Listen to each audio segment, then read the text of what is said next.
Okay, here we go. Okay. Give me 30 seconds. I'm just going to do some sharing. You can No, you good. You get on my page now. Oh, okay, it is. Okay. Yeah. All right, cool. Let me hop over here. Yeah, man, it's let me see. Good afternoon, everybody. Please chime in, hit the like button, let us know that you're here, share it with somebody. We're going to share some very, very good information with you. Got my friend Jay Cameron here, and we're going to really dig on in. So please share this with somebody. Let them know that we're on. It's going to be a great time of learning. Yesterday, we talked about musicians and insurance. Today, we're going to talk about some more opportunities that we can take advantage of. So please share. In about 20 seconds, we're going to go ahead and get started. All right.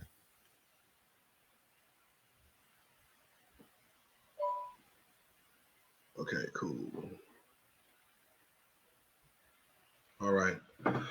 Well, y'all praise the Lord. It's Friday the 13th, Lord. I forgot all about that. That doesn't mean anything in the body of Christ, though. No. Right. The blood of Jesus. The blood of Jesus. We're here with Jay Cameron, and he's been doing some phenomenal things. Jay, thank you for joining. You just got off a plane from Atlanta. I hit you up this morning and say, man, we got to get on this thing because this is a great, great time. Even though we're in the middle of a crisis, we need to understand how America works and how our brothers and sisters.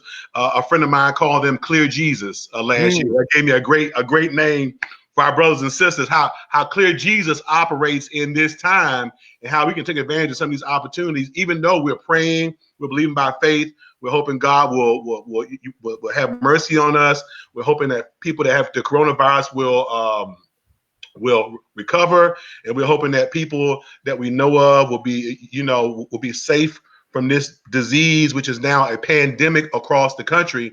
But there's as we are keeping ourselves safe, there is also there's a great window that has just opened for all of us. So I just want to preface that and say thank you for joining me, and tell us what you've been doing very briefly before we dive into all of this. Well, Phillip, that's a loaded question. I know.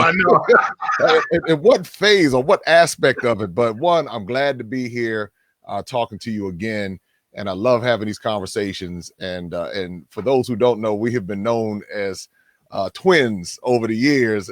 So you got there you go right there. That goes back about that was about 20 years ago. Wow, look at that. Oh, you were on the radio and I was releasing a CD. Right. Somewhere.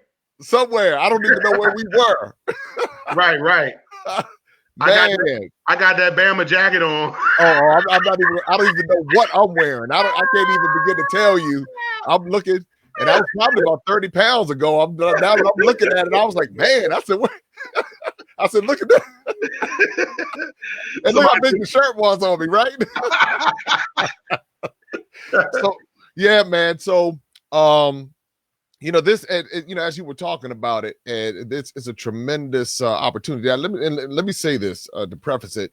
It's a very serious time, and we need to be vigilant. We need to be wide awake with what's going on and protecting ourselves, and obviously praying and making sure that we're covered in that sense, but then also using common sense and wisdom as far as, making sure that we have the supplies that we need and taking care of home and making sure we have some extra resources, whether it be cash on hand, because we really don't know what's going to happen. This is unprecedented. I know people who are baby boomers and have never seen it like this, where everything is shut down. Right after 9/11, I know we had a lot of things shut down.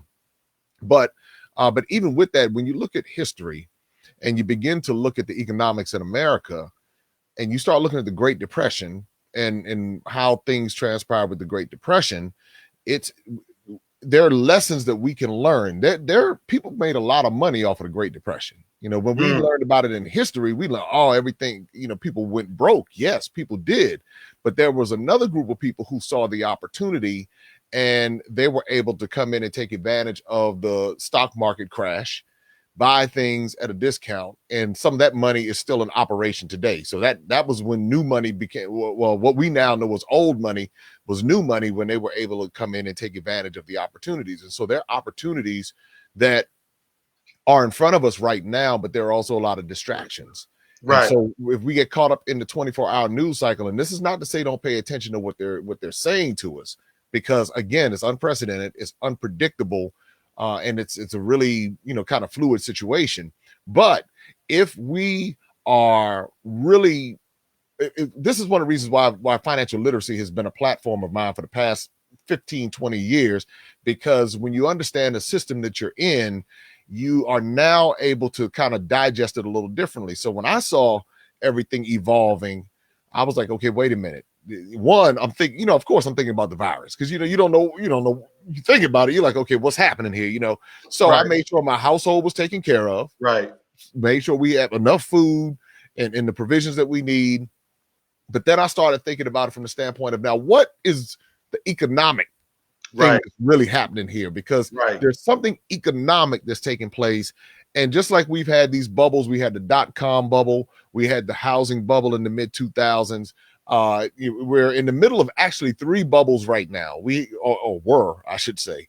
The stock market was at an all-time high. It was approaching 30,000, which that was unheard of. So that was a bubble that we were in. We're also in the middle of another housing bubble, but it wasn't quite as much of a bubble as what we saw in the mid 2000s. Mm-hmm. And then we also have the student loan bubble. So you have all of these bubbles happening, and something would have to pop. That's just the way it has to correct itself. That's the only way that's just the way that the capitalism in this country goes. So I looked at it and I said, okay, when the stock market first took the first 10% hit and it dropped 10%, then it went to 20%. I said, okay, this is interesting. And then it went to almost 30%. I said, well, at some point it's going to have to rebound. Right. But if we're watching just the news and we're listening to whichever network we're paying attention to, we'll get distracted with fear and miss, wait a minute, there's an opportunity here to make some investments, because guess what? The stock market's going to rebound. It's going to come back, because that's just the nature of how things go. There are corrective measures that have been put in place to make sure that it doesn't go but so low. So when it dropped, then they stopped trading for a while. So what it prompted me to do was to just start looking a little bit deeper and seeing the stocks that were taking hits, seeing which industries were affected by this. Now, granted, the cruise industry right now is shot. But guess what? The cruise industry is going to come back. That's right. It's like today is tough. I guarantee you cruise stocks are way down. But guess what? In a year or so, folks are going to want to go back to Jamaica, to the Bahamas, wherever, Italy, they're going to go back. And so when you start thinking about it like that, now I'm not telling you to go buy cruise stocks. I'm not saying, because somebody will say, well, Jay Cameron told me to go buy some cruise stocks. So let me put that disclaimer out there. Right. But you start thinking about what's taking a hit and what is going to come back. Airline stocks taking a hit. I was on a plane today. I was in Hartsfield at Jackson Atlanta Airport, one of the busiest airports in the world. Not today. Today it was a ghost town. And so the plane was halfway empty. And so you're looking at this and everybody, oh, it's so bad. It's so bad. I'm saying, this is interesting. I wonder what American Airlines stock is doing today, or Delta, or wonder what it's doing, because eventually it's going to come back. So, so my mindset is now, let me pay attention. Let me not get cocky. Let me not be dismissive, but let me also be in position to take advantage of opportunities. Right. And we're, you and I both are people of color. We're blacks, and we are, our people have had a history of being late on things like this. And this is an opportunity time for us to catch up. If you have a 5 or 10 year plan right now, this is a wonderful time to jump in and grab some, to jump in the stock market right now, where stuff is amazingly low, it's crashing. We headed to a bear market. We even headed to a recession if this thing keeps going past a couple of weeks. And so during a time of recession, things are down, you can buy low, but that recession is going to be over, and it's predicted it may last between another 8 to 10 years. That's another 8 to 10 years of possible gains that one can gain from an investment that they make today. So, for some of that money you've been saving to do some other things with, you may want to strongly consider jumping in the stock market game. But there's some other things we can jump into as well, Jay. Yeah. I know you're into a lot of things, but I recently got into real estate crowdfunding. Oh yeah.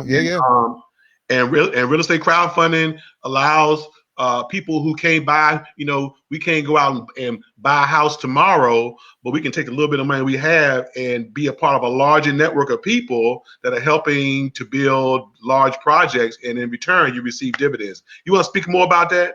Oh yeah, well, I mean, I'm very familiar with it. As a matter of fact, I've become a part of something like that as well, because collectively, and it's something that a gentleman by the name of Dr. Claude Anderson, he talks a lot of. Okay, yes. Okay, he talks about it in Powernomics, and it's group economics, and when you can do more together than you can individually, and that's something I'm really big on. I'm hoping that what this unprecedented financial moment in our history does is causes us to really examine our financial positioning, but really understanding our financial powers. This is the thing, Phillip, when in America, if you take our community, you take those of us who are descendants of the African diaspora, Black folks in America, we're not as broke as what people think, because if we were that broke, they would not come and put their businesses in our neighborhoods. They would, if we were that broke, they wouldn't come in, if you go to a lot of the malls, it'll be 80% somebody else and 20% us, that are actually operating the businesses. So when you look at it on a global scale, the Black community in America has over a $1 trillion spending or investing power. Right.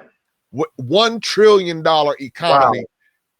In our community. Wow. Now, when you put that up next to some very popular countries, the Black folks in America are actually economically stronger than some countries. We're like in the top 20. If we were a country, we would be able to stand on our own. Now, we don't know that because we're thinking in terms of, we don't have any money and we're broke and the narratives. But if we stop for a second and say, we're bringing all of this money in, and it doesn't even have to be like a, like we have like somebody get up and give a speech and tell us what to do. Is if we do it on a micro level in our own households and say, all right, what I'm going to do is I'm going to get rid of this unnecessary debt that is just hanging around and costing me more interest dollars than what I'm earning. Let's do this in our own households. And as we begin this process, what you will start to see is individual families will now have more power, and then it positions us to start getting involved with the group economics that you're referring to, and being able to do the real estate crowdfunding and even some other ventures. Some people who are opening up restaurants, or some people who are opening up other business opportunities. One thing that I'm big on now, and like you said, it's a lot of different things that I'm involved with, but as far as traveling is concerned, this right now is an opportunity to take advantage of travel deals. I was planning on going to Cartagena, Colombia as a part of my African diaspora research. And I was looking at the prices, and the price is like 300 and some change to go to, from Dulles to Cartagena. And I was like, wait a minute. Now, when I looked at this before, it was $500-600. Right. I'm looking at flights going to even to Sierra Leone. I'm going to Sierra Leone next month. And the flight was like $800, but when I got it, so I'm trying to figure this out. When I got it, it was double that. So, you start seeing what's happening. And this doesn't mean that you have to buy a ticket today and fly next week. You might be able to buy a ticket today and then fly December, January, November at a later time. So it's just when we start thinking about this, there's so many opportunities. And I just didn't want to be the person that was sitting around watching TV, scared, and just complaining about the president. It's like, well, okay, we know what we're dealing with. So now what am I going to do with this, and how are we going to make the most of this opportunity? And what I'm finding is a lot of people are thinking like this. Everybody's not just like, oh, it's terrible. Oh, what's going on? They're thinking, okay, I see what's happening. but I have a few dollars. Folks understand their power, as far as from an economic perspective, and they're making wise decisions. They're taking advantage of the opportunities. They're doing their research. They're doing their due diligence. They're on YouTube studying. They're taking advantage of the wise parts of the internet, and they're making moves, man. So I think, to your point, with us being late so many times, it's like this will happen. We'll get scared. We'll stay in the house. Everybody else will take advantage of the opportunities. And then here we are again at the mercy of whatever's going on, when we could have used the wisdom and jumped in the game and made some moves. Well, that's profound statements. Ladies and gentlemen, I'm here with Jay Cameron. He's a minister. He's a travel expert, financial advisor, and a whole bunch of other things. He's utilizing all of his gifts, and we're here jumping in the game, talking about a lot of things that affect the Black community, but we're taking advantage of opportunities even in the midst of a crisis is something that we need to get hip to. It's not a bad thing. It's not going against the laws of God. It's putting your money, it's taking your seed, it's taking your harvest, and you're putting it in fertile soil and fertile ground so that it can continue to grow even in the midst of a crisis, in the midst of recession. The Bible says that at some point there will be a transfer from the wicked to the righteous. And right now, a lot of people who've done a lot of bad are taking some big hits. And you can jump in the game and start to reap from some of the things that you have. Hey, pull that stuff up from out under that mattress and put it somewhere where it can grow. Take it out the shoebox, put it somewhere where it can grow. I told my kids yesterday, well, hold on, before I say that, let me just go back to a statement you made. And First Lady Katina Reed just reiterated it when you said the Black community can thrive as its own country. We talking about the Black community just in America alone. Yes. That's amazing. I think if we knew that, if we realized that, we would spend less money buying Nikes and spend more money at Nike stock. That's right. And that's the mindset. That's where the mind. I feel like the mind change is starting to happen with the younger people. They're starting to realize that in order for us to get a foothold, and in the American dream, we need to start being owners, controllers. We need to start unifying. The strength in numbers that you're talking about is profound. I mean, if 10 of us got together and started an investment group, 2 years from now, we would be 10 times what we would have been alone. That's right. You know what I mean? So it's just amazing things that we can do. And I'm encouraging y'all to do it right now, because a lot of us are going to spend a lot of time in the house these next 2 or 3 weeks, or it could be months. We have no idea. No idea. But there are books that need to be written, songs that need to be written, businesses that need to be started. Everybody's going to be on the internet looking for inspiration. It's going to be a lot of advantages, a lot of things that we can take advantage of right now. I told my kids yesterday at my school, we teach music production, but I talk a lot about business. I told them there are 3 words that when you leave and graduate from my class, there are 3 words that you need to keep in mind. Solve a problem. Right. Solve a problem.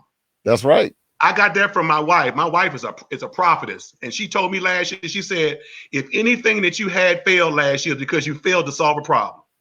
That's true. That's the truth. That is the truth. That is the absolute truth. She changed my world because I was doing some things doing some things that wasn't working. I couldn't figure out why they weren't working. It wasn't working because I was not solving a problem. People didn't feel the need to support it because it wasn't doing anything special. And so when you learn how to solve, and a lot of us got extraordinary talents and abilities that solve other people's problems. Yeah. Every Sunday I go to church, I get on that keyboard, I solve a problem. They really do. And they have to have it every week. It's not like, okay, brother, we thank you for what you did. We'll see you next year. No. We need you back next week. Well, that's because you're Phillip Carter, though. That's because you're Phillip Carter. That's because you're Phillip Carter. Not at all. They need a musician. I'm there to fulfill that role. I'm fulfilling leadership role. So yeah, there are people. All of us have extraordinary. We built this country. Yeah. Let me, man. Let me tell you something. Go ahead and talk about it. When I went over to Africa, yeah, I understand how much we built this country. yes, It hit me so hard that it just my whole paradigm shifted because growing up, they told us we were basically descendants of slaves and we were uneducated and we weren't up to par, and all we were good for was to just be the laborers and just to follow what they told us to do. And then I messed around and went to Africa and I saw the truth. And I said, wait a minute. I said, my whole life I've been dealing with these insecurities and just think because of culture. And although I would say that I believe that I was, that I was not these different things, but culturally in the back of my mind, I'm thinking maybe I just don't quite measure up the way that I should. And then I go to Africa and I'm like, wait a minute. Hold on. No. I do after, as a matter of fact, I do measure up and you start to see what these people built and who they were, and they were humans and they weren't slaves. And so you start getting this. And this is why it's so important as it pertains to mindset, because at the inception of this country, everything was designed to make sure we never knew our power. So even to this day, one of the reasons why they don't teach financial literacy is because that gives you power. Right. You are empowered when you know how the game is played. So a lot of times we get caught up in an emotional game or an ethnic game and never really understand the financial game.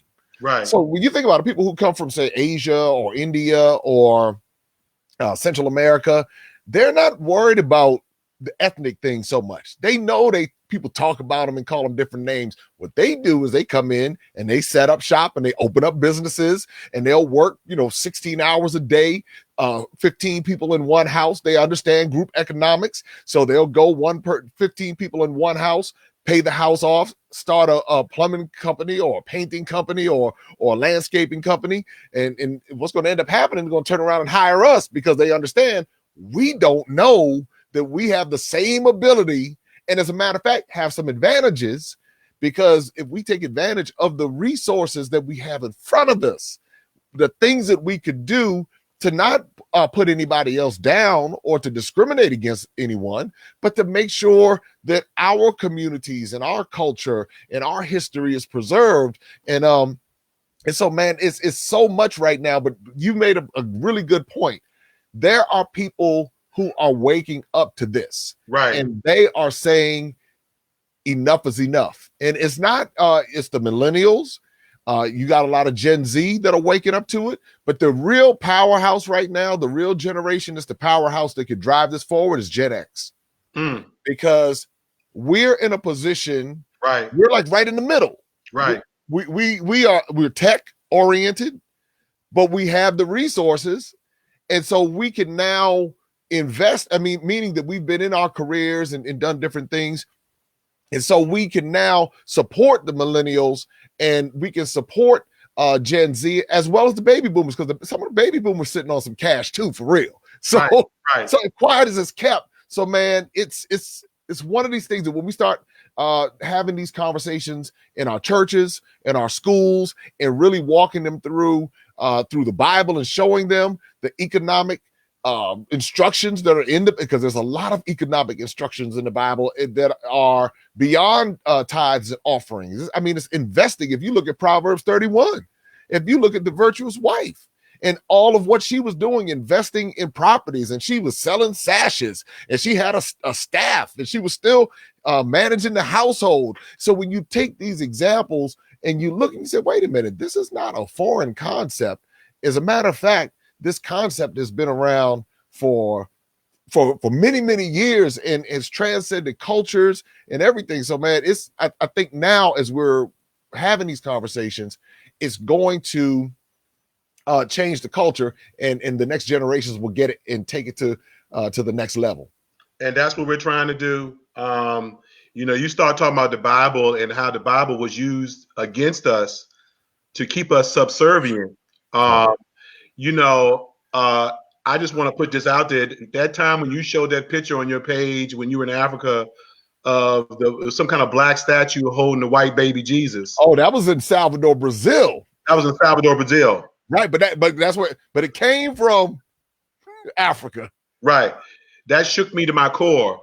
But what really got me was just recently, I heard there's a black theologian in America that says one of the things that black people need to realize, especially black Christians, need to realize when whoever put out the statement that 11 o'clock on Sunday morning was the most segregated hour, they put that out to make us feel bad.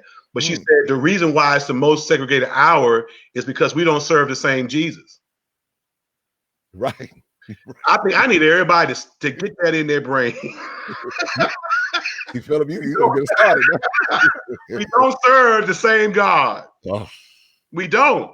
Yeah. We don't. We do not. And if this and if you and it has been really brought out by the current administration that we are currently under. They have let us know where we stand, where they stand, who's the master, who's the slave, and and that has helped us. That has helped us to wake up a little bit. Yeah. Because now we spend so much time trying to go along to get along. And and all these scriptures that we read about being free and God making us free and whom the Son sets free, and we read the parable of the talents and all this. We church going, tithe paying members, and now we're realizing where we really stand and how we can come together to make things happen is actually in the long run, in my opinion, going to be a blessing. Oh, it will be. And I think that when I was in Africa, what prompted me to even go to Salvador, Brazil was Africa. Right. And the reason why is because the majority of the enslaved actually went to Brazil. They didn't come to America. They didn't come. So the majority, so you had almost 5 million of the enslaved go to Brazil, and they primarily went into Salvador, and they went into Sao Paulo, and they also went into Rio. And so when that happened, the culture was actually preserved in Brazil more so than America. Yeah, the Portuguese were the ones who did the colonization in Brazil. The British were the ones the Dutch, the French, and Spanish were the ones in America. So when I was in Africa and I stood at the dungeon, and this was what hit me, and this is why my whole world got flipped upside down, was because I was standing in the dungeon. In the middle of the dungeon, there was a church. And that's why I said, wait a minute. I said, what's the church doing in the middle of the dungeon?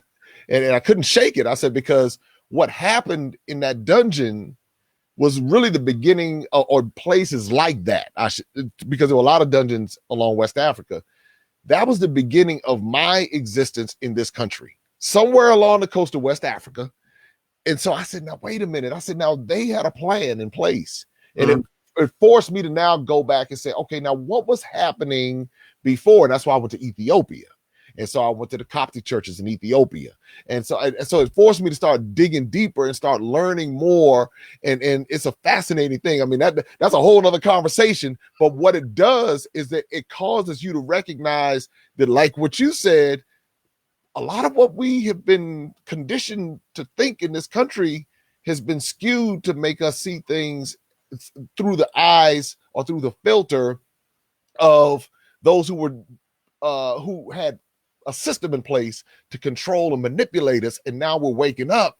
And so when God created us, and this is when he created each individual, he did not create us for us to be in a position of oppression. It wasn't. Right. And so when I'm looking at that, I'm saying, well, what happened here? And so you dig deeper in the history, you dig deeper, and you say, all right, let me understand the context of the story a little bit better. And then you discover that there were multiple contexts to the story. So you had the business side, you had the religious side, and now you begin to say, all right, let's put all of this together and make it, because guess what? If you understand it, now you're able to figure out how to make it work for you and your family, and then really position yourself by just taking the scriptures. All you got to do is look in the scriptures, and the scriptures will tell you. It'll tell you. So anyway, taking all of that, if we are now looking at it and saying, all right, here's an opportunity for us to position our families so that we can truly be the head and not the tail, and not just talk about it. Let's be the head. Let's truly be in a position to set an example so our children don't grow up and always thinking in terms of being broke or being consumers or just kind of going with the whims or whatever marketing strategies are put in front of us. Let's have the financial confidence and the courage. If we have a spirit of power and we're not supposed to have a spirit of fear, let's go and buy the buildings. Let's go out here and do the things. And it's if we're going to buy a home, you start with the first one. Maybe you start with a smaller property. Let's do that. Maybe you buy a couple of stocks just to get started. I mean, and understanding that, hey, it might not make $1 million on the first one, but at least shifting your mindset to understand that much of what we have been taught in this country has been designed to make sure we stay in a place of being on the bottom, and really just kind of falling in line with whatever a system designs for us. But when you really start getting into when you really start getting into scripture and taking the wisdom of scripture, it goes to another level. And it's I'm telling you, man, it's a beautiful thing. It's a beautiful thing. Y'all hear that? You hear that? Straight from the Bible.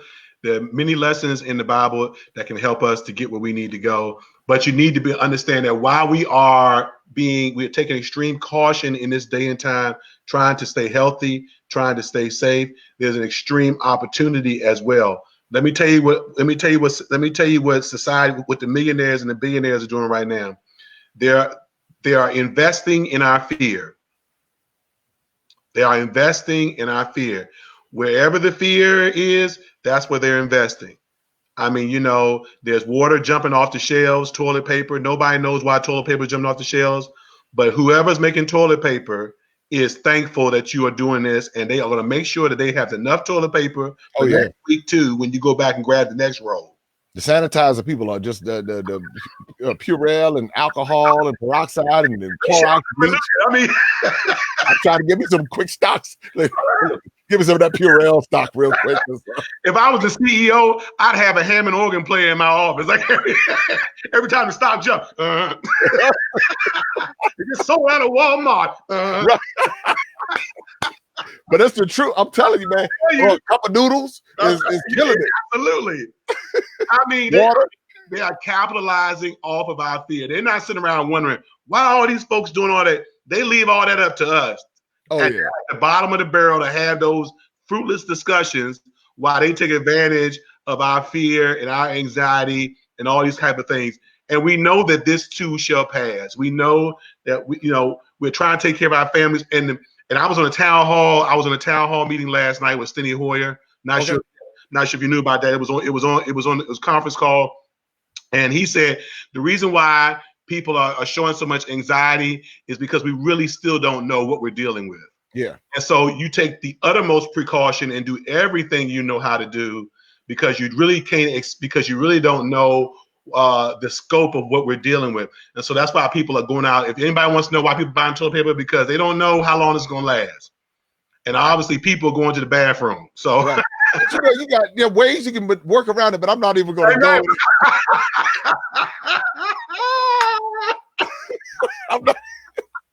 I put my effort somewhere else. I try to tell you. But it also lets me know that everybody that's African American, Black, whatever you want to call yourselves, we got some money. Because we were able to go out to the store, the Giant Safeway, and wherever it's Aldi and Lidl, and buy a whole bunch of stuff without even thinking about it. Like, hey, grab it all. Buy masks that don't even work. I mean, I saw a dude today. I got off the plane. He got out the Uber. He was busting a sag, right? Busting a sag is where they wear the pants down below their backsides. Right. And he had the mask on, so the mask came like this and underneath his nose. So I was like, the whole point of it to cover the nose. So I said, what is so? But like you said, people take advantage of it. They know that this fear thing is going to go. And again, I'm telling you to make sure you have all the things that you need. I have sanitizer in my house. I got some extra peroxide. But I didn't go into a panic or a frenzy. I said, okay, wise man sees danger, takes refuge. Simple keep going and suffer for it. So let me not be among the simple. So, okay. But now that we have some things in place, I'm looking for opportunities. Like one of my sons, he does DoorDash. I said, well, son, here's an opportunity. I'm trying to tell you, everybody's going to be at home. Everybody's going to be at home. I'm trying to figure out how I did the Uber experiment. I'm trying to figure out if I need to do a DoorDash experiment. Because I said, man, son, do you understand you can make $300-$400 a day? I said, when this thing goes to where it's going, I said, come on, man. And so, so there are other things you want to look for the opportunities, just like the sisters with the furlough cheesecakes last year when the furlough happened. Right. So they turned that into deals with Walmart. So could this be your furlough cheesecake moment? Could this be this adversity be your opportunity to tap into your God-given creativity, turn that thing around, and you find something that you didn't even know existed? But if you're scared, and when I say scared, meaning to the point of paralysis, or if you're not even or you're distracted, complaining about the president all day, that president, you know what you got. So that's going to be what that's going to be. So now, who is making money right now? Who is taking advantage of this right now? Redirecting that energy and now saying, all right, I got this, and really tapping into the creativity. I'm going to solve some problems. So best believe my energy is like, okay, we're good on the home front. Right. What problems can we solve? Because I'm trying to tell you, just watch me work next week. I'm going to be hey, if I got a DoorDash, I'm gonna figure out something, turn it into a course to teach people how to make $1 million off a DoorDash.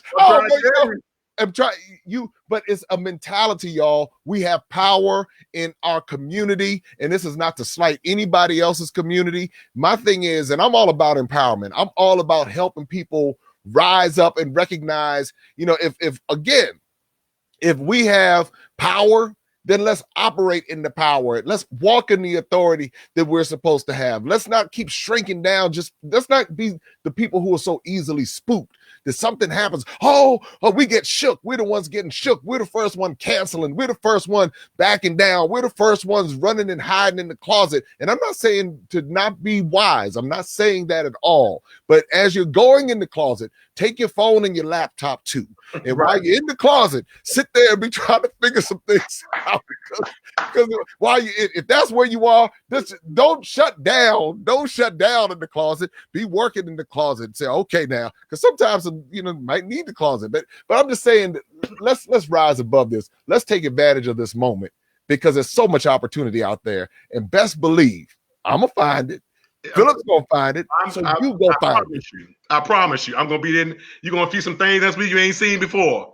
And I tell you this, I thank you so much, man, for agreeing to be on this show with me. I know you had a busy day, busy week, but I just thought it was imperative right now to catch people because we are just at the beginning of this. Yes. We're just at the beginning of this. So there's a lot of opportunity to take advantage. And a lot of y'all have gifts. And you knit stuff, you make stuff. You got a lot of little gifts that you weren't able to work on because you work a full-time job. You're gonna get some time now, some extra time to do some things. Take advantage of those opportunities.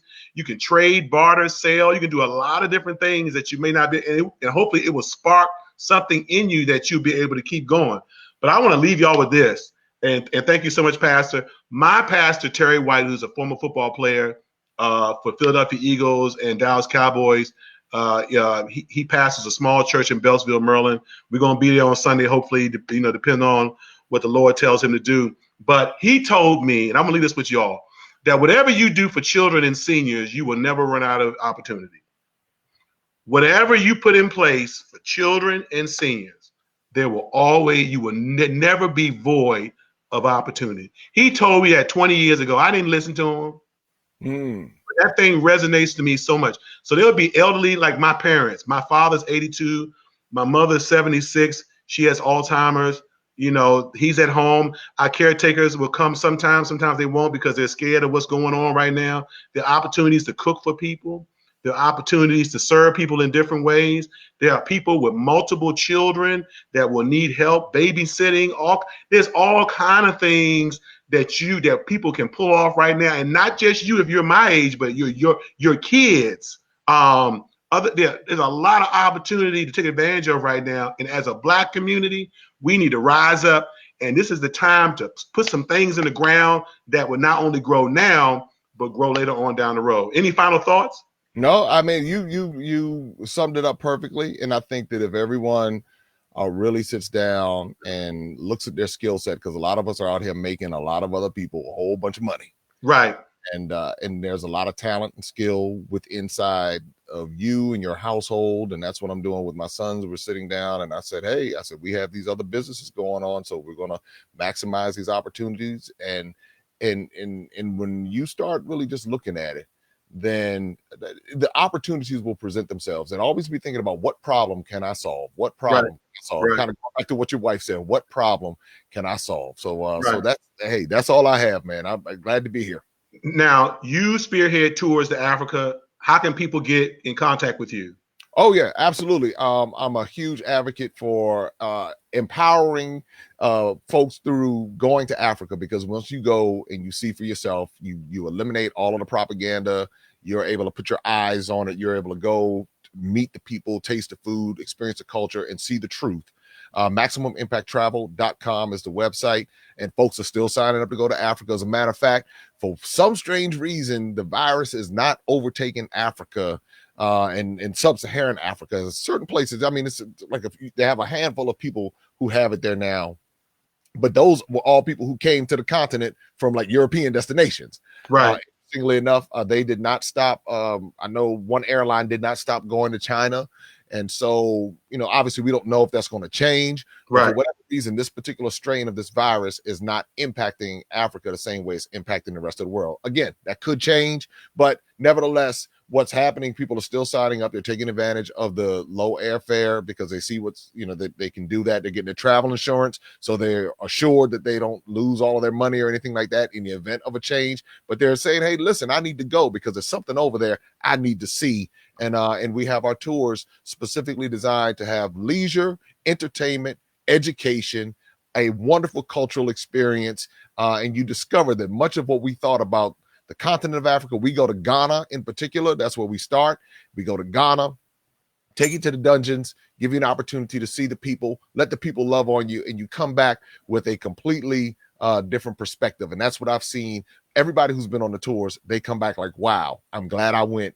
And they now, it transforms them, and they do, they come back and educate other people on this side. So anyway, that's the deal. MaximumImpactTravel.com.